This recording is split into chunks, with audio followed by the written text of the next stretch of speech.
अल्लाह अकबर। अल्लाह के महबूब अलैहिस्सलाम ने मर्दों को औरतों के साथ और औरतों को मर्दों के साथ हुस्ने सलूक करने की तलकीन इरशाद फरमाई। और आका करीम ने जो आखिरी वसीयत अपनी उम्मत को की, उसके बाद हुजूर अलैहिस्सलाम का विसाल हो गया। उसके बाद कोई वसीयत नहीं है हुजूर की जुबान से जो निकली हो। फरमाया, लोगों मैं तुम्हें दो चीजों की वसीयत करता हूं। एक अस्सलात अस्सलात, नमाज नमाज, यदि नमाज को न छोड़ना।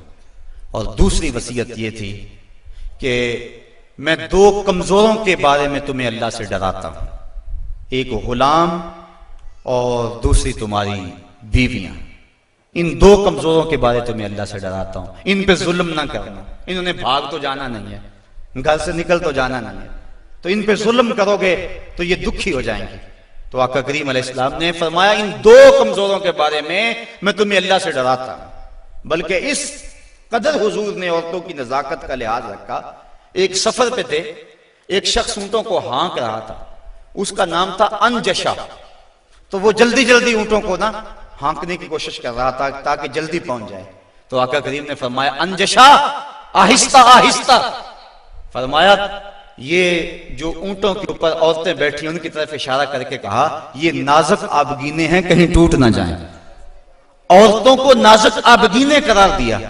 आज हमारे मुआशरे के अंदर घरों में जो जंगो जदल का माहौल होता है और औरतों के साथ जो सलूक किया जाता है, बताओ ये नाजुक आबगीने सलामत रह सकते हैं?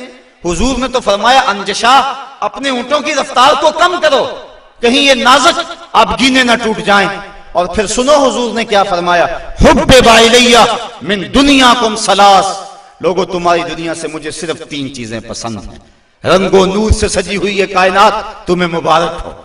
ये बज़्म कवाकब का नूर, ये अफलाक, ये जमीन, ये लहलहाते हुए सब्जे, ये कायनात का हुसन, ये कौसे कज़ा की रंगीनियां, ये बहारों के रंग, ये पर्वतों की कितारें, ये मुरगन गजाएं, ये अनवा अक़साम के फल, जिंदगी का सारा हुसन, ये मौसमों का नूर और रोशनी, सब कुछ तुम्हें मुबारक हो। फरमाया, मुझे तो सिर्फ तुम्हारी दुनिया से सिर्फ तीन चीजें पसंद है। ये नहीं कहा मेरी दुनिया से, कहा तुम्हारी दुनिया से। बल्कि एक हदीस के लफ्ज़ हुजूर ने यूं फरमाया कि मेरी मिसाल ऐसे है तुम्हारी दुनिया के साथ, जिस तरह कोई मुसाफिर गुजर रहा हो और रास्ते में कोई दरख्त हो और वो चंद लम्हों के लिए उसकी छांव में बैठ जाए। तो कहा, मैं तो चंद लम्हों के लिए रुका हूं, और रुक के एक एक लम्हा इंसान को जिंदगी गुजारने का रास्ता बता गए हैं।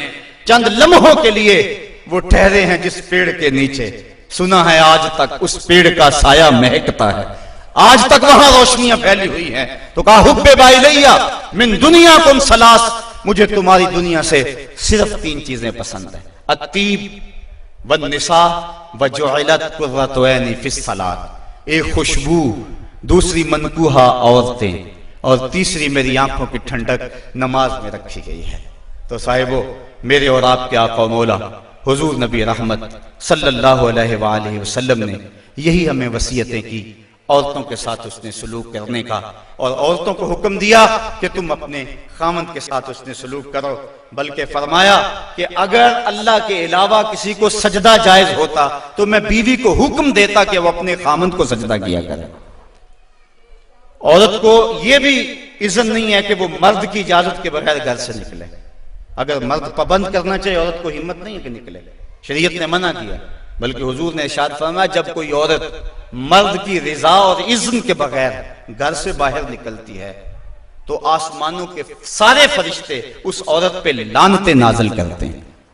और फिर जब वो गुजरती है जिन राहों से, इंसानों और जिन्नों के अलावा बाकी हर दरख्त, हर पत्थर, हर शय जो रास्ते में आती है उस औरत पे लानत भेजता है। तो औरत को मर्द के इज़्न के बगैर घर से निकलने से रोका गया। उसको कहा कि तू घर में ठहरी रहना, तेरी ये वफा का तकाजा है। और तो दूसरे मर्द को हुक्म दिया गया कि तूने इसका ख्याल रखना है, जो खुद खाए इसको खिलाए, जो खुद पहने इसको पहनाए। अगर कोई नौबत, तकरार और लड़ाई की आ जाए, इसके चेहरे पे नहीं मारना। बाज़ उलमा ने कहा कि अगर मारना नागुज़ीर हो जाए, जिस तरह के सूरह निसा में अल्लाह ताला ने फरमाया कि अगर उनसे कोई ऐसा काम सरजद हो जाए तो फिर उनको मार लो, तो उसकी शर्त लगाई कि मार अलम वाली ना हो, बल्कि उससे ज़हनी तकलीफ पहुंचाना मकसूद हो। और बाज़ ने कहा कि मिसवाक की मिकदार के अंदर रुई लेकर उस रुई का एक डंडा बनाया जाए और रुई उस औरत को मारी जाए। अब बताओ, रुई के डंडे मारने से औरत को कोई तकलीफ होगी, या सरहाना पकड़ के उसको मारोगे तो कोई तकलीफ होगी? तो मकसद औरत के ऊपर मर्द ने अपने गुस्से को निकालना है, वरना ये एक ऐसा नाजुक आपगीना है कि अगर तुम डंडों से मारने लगोगे, ठुड्डों से मारोगे और जुबान से गालियां देगे तो ये मुकद्दस रिश्ता और ये नाजुक आपगीना टूट जाएगा और घर का माहौल खराब हो जाएगा। वही मियां बीवी कामयाब जिंदगी गुजारते हैं और उन्हीं की औलादें दुरुस्त होती हैं जो इन चीजों का लिहाज और ख्याल रख के मोहम्मद अरबी की सुन्नत सीरत पे अमल करते हैं और जिन्होंने अपने घर को जंग के नक्शे में बदला हुआ होता है। वक्ती तौर पे वो रोब झाड़ भी लें लेकिन उनकी जिंदगी के अंदर हुस्न और तमानियत नहीं होता। तो आज मैंने इस नशस्त के अंदर ये चंद बातें आपके सामने रखी। अल्लाह ताला जल्ला शानहू की बारगाह में दुआ है कि मुझे और आपको रसूल करीम के बताए हुए रास्तों पर चलने की तौफीक अता फरमाए और हुजूर ने जिस तरह अपनी अज़वाज के साथ हुस्न सलूक किया है इस तरह हमें हुजूर के नकूशे पा की बरकतें अता फरमाए और जिंदगी का हुस्न हमें अता फरमा दे।